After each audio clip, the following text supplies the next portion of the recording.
Пристигна веќе и нашиот гостин овде во студиото, тоа е Мирослав Марина, долгогодишен фотограф, инаку е дипломиран архитект, но пасиониран фотограф. Добро јутро, добро ни дојдовте. Благодарам. Јас пред да преминеме на фотографиите, односно главниот повод е промоцијата на вашата книга Црно-бело, би се задржала малку на вашето име. Јас искрено мислев дека станува збор за уметничко име. Псевдоним. Псевдоним, сериозно така мислев Марина, но не било тоа така. Дедо ми е влав од Солун.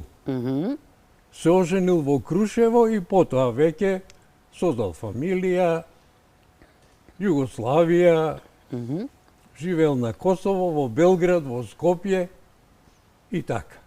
Мирослав, вие сте цел живот со фотографијата. Па повеќе од 50 години. После семејството, фотографирањето ви е најголемата љубов. Точно. Да. Ајде малку да се вратиме наназад, малку повеќе да се вратиме наназад низ времето. Како започна се? Ја не знам точно како започна. Почна со некој руски апарат смена 6 или нешто така, се додека не стигнав негде на 25 години да купам сериозен апарат. Тоа беше Асахи Пентакс, го купив у Трст. Тогаш имаше возови директни до Трст, напред-назад. Едни фармерки, еден апарат. Не, лесно се патуваше. Да. Лесно се патуваше. Тогаш тоа е аналогна техника, филмови развивање, темна комора, црвено светло и така натаму. Меѓутоа, од почеток, мене ме интересира луѓето, ликови човечки. И второ, никој пат не сум зависел од фотографијата за живот, за заработка, за друго. Јас сум архитект, а се бавев со маркетинг во големи фирми. Така да, тоа е една љубов, една занимација. Кај нас аматер има негативен контекст, меѓутоа италијаните го викаат аматоре, влюбеник во тоа. Рековте, значи без заработувачка, чисто од љубов. Дали го чувате првиот апарат? Апсолутно. Начело, па еве го и тука. Тука го има на слика, а го има и во тие фотографии што ви ги пратив. Да, ќе ги погледнеме подоцна. Рековме, главната причина е книгата Црно-бело. Самиот наслов говори дека станува збор за фотографии во црно-бела техника, така му доаѓа, техника или боја? Вака да ви кажам, како дојде до книгава.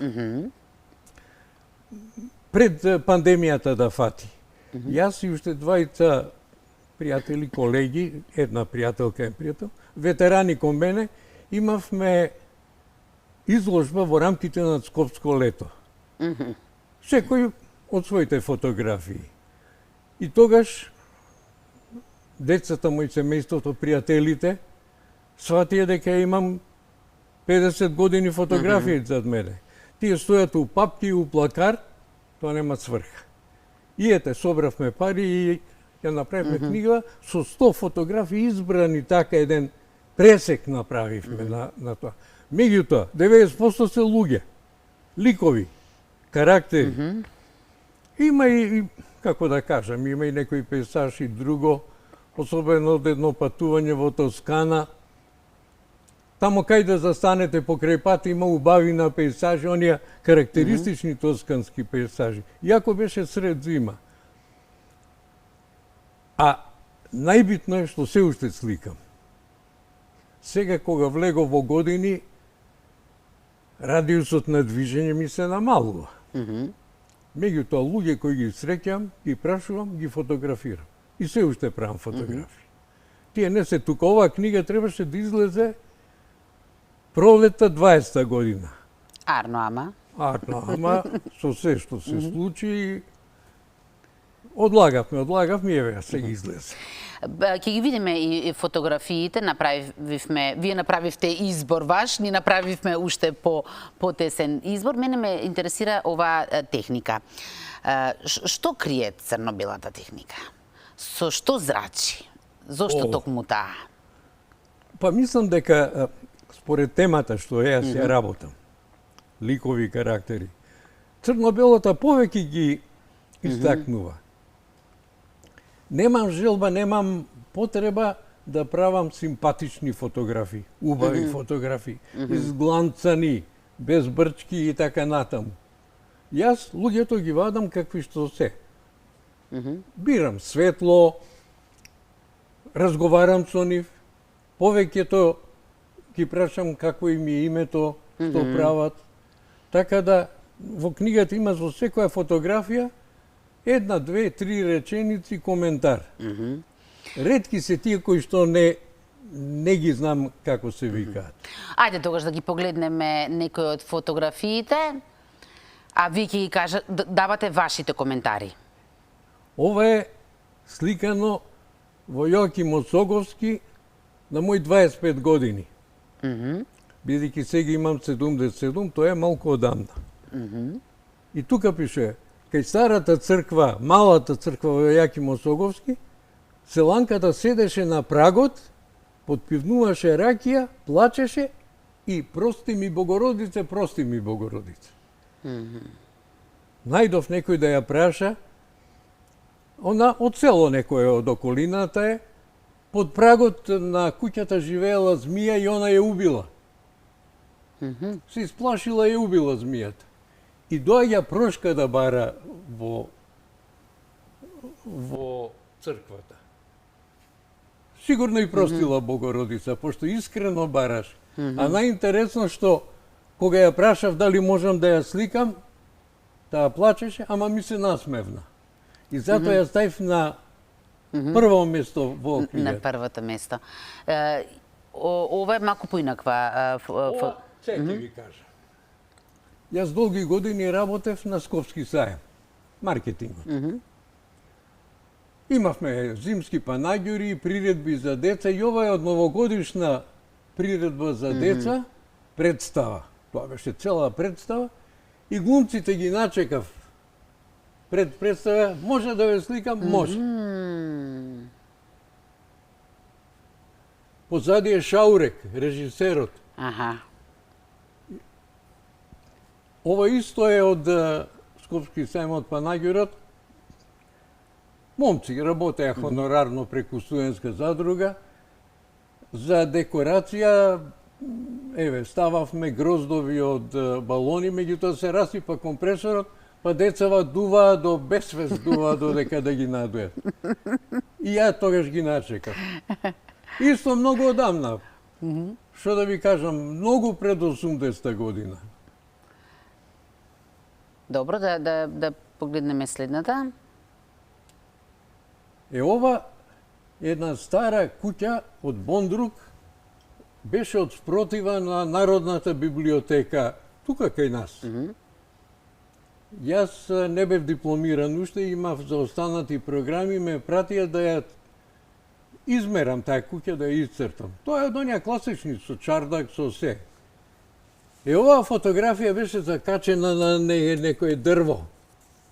Многу оштетена, многу лоша. Газдите не знаева кој е тоа. Меѓутоа мене ми се види интересно и ги ставив. Она што исто во предговорот од вашата книга го пишува, добро, да коментираме прво сликата, па после ќе ве потпрашам. Ова е мојата внука. Беше малечка, на маса нешто работеше и глумеше дека не ме гледа, дека ја фотографирам. И затоа ја ставив, бидејќи книгата е еден личен избор од фотографии, личен став за се и се што. И сакав да ја сам.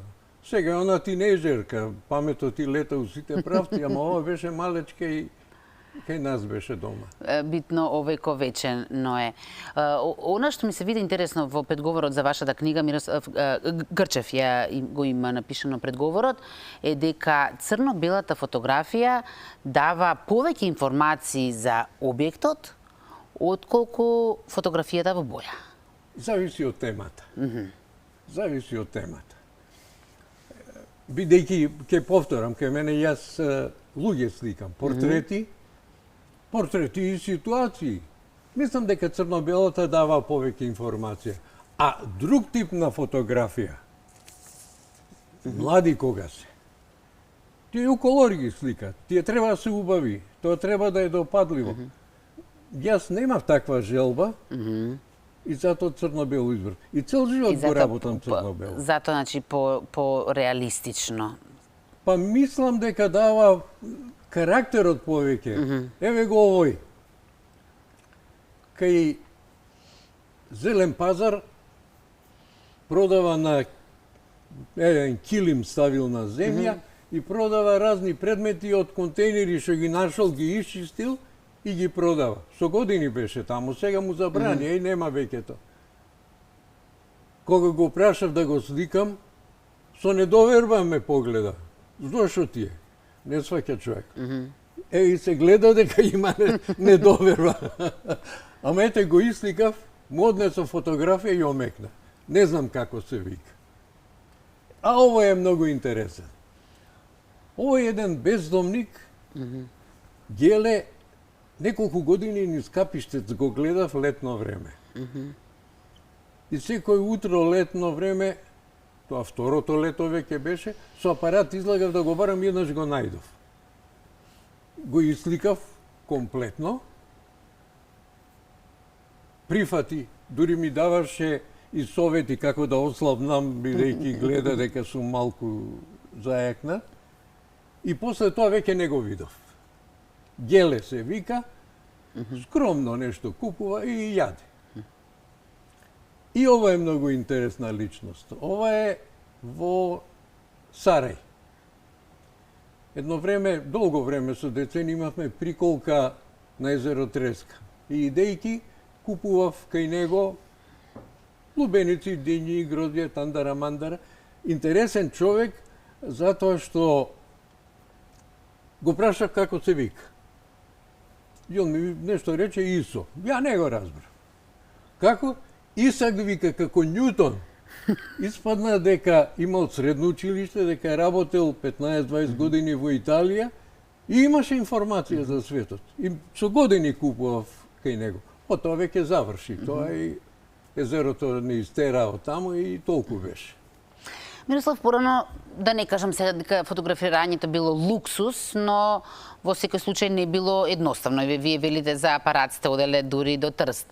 Знаеме дека кога се фотографирале семејствата, тоа било дотерување, спремање за тие семени. Дали сега се изгуби драшта со тоа што со секој мобилен обичен може да се слика? Апсолутно не. Фотографијата се демократизира сега. Секој може да слика. Мобилните исто вадат добри фотографии. Добри, да. Сега веќе има мобилни со висок квалитет и достапно е на секој. Ете мојата внука што ви ја покажав преска. Таа не само што слика мотиви со апаратот, ги обработува, им дава формат друго и така натаму.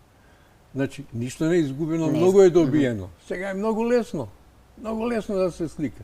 Треба желба, треба око, бидејќи фотографијата е во главата. Не е во апаратот или не знам каде.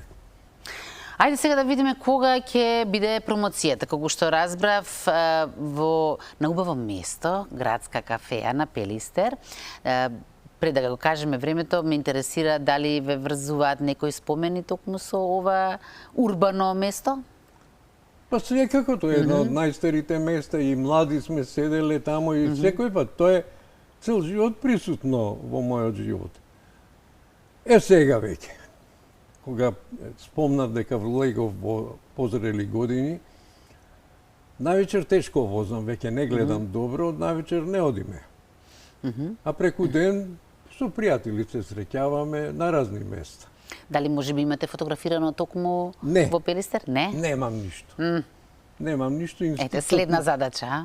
Инстинктот не ми работел тогаш, а веќе работе фотографија, некако тоа го прескокнав. Немам ништо од таму. Иначе во рамките на Скопско лето е тоа, во вторник во 12 часот. Не, во 1 часот, пардон. Добро. 12 предпоставам дека има друг. Ако нека си дојдат порано, и онака касниме ние како народ секогаш, нека дојдат порано. Не, може да има друг настан од Скопско лето. Ќе почекаат. Ќе почекаат. Е, така. Што очекувате на оваа промоција? Па, викнати се пријатели. луѓе кои ме знаат цел живот, некои од нив и ги има тука приложени се.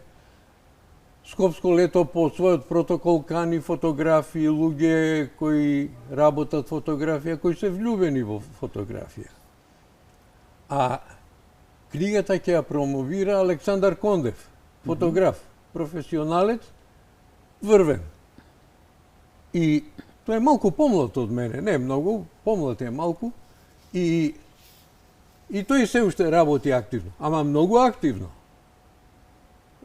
Има у моментов безброј фотографии и може неколку изложби да направи. Тој знае, ме следи мене. Порано соработувавме многу одамна на саем, потоа пријатели станавме и се дружиме. За самиот крај, исто така нешто што ми остави впечаток од предговорот е, ја нарекуваат вашата книга интимен дневник. Се согласувате со оваа формулација? Апсолутно, апсолутно. До сега, 50 и куцур години се бавам, сум учествувал на една изложба. Немам желба да се промовирам во јавноста со фотографиите. Најважно ми е сликањето, потоа ќе обработам фотографијата, фотошоп, фала Богу, се појави. И толку. Толку ми е задоволството мене. Сликањето е најголемо.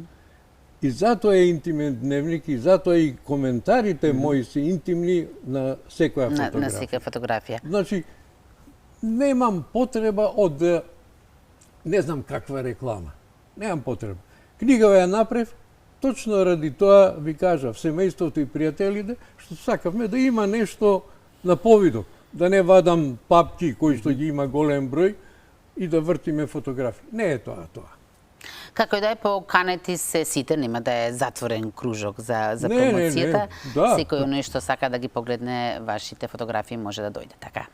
Апсолутно. Вторник, 12 часот.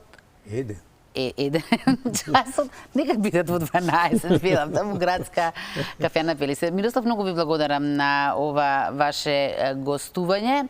Ви посакувам голем успех со вашата книга, Црно-бело да потсетиме.